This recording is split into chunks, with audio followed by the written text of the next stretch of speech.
Sale here then. What nurse this then? It's off an Albus radial engine, 7-cylinder radio.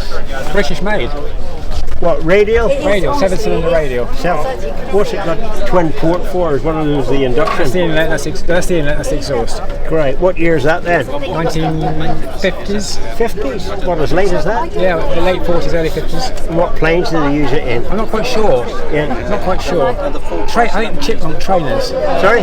Yeah, Chipmunk trainer, I believe. Yeah. Why did an aircraft industry did they use fine finning rather than bikes? I think it's to get the air through.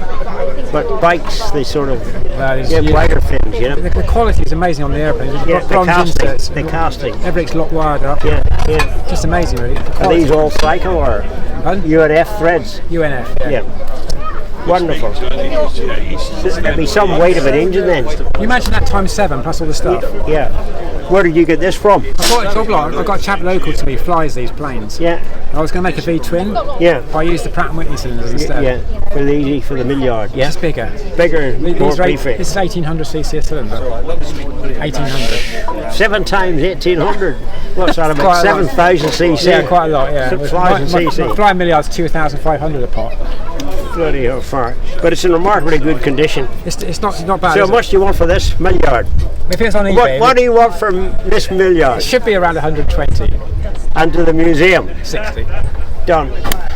There you go. Great.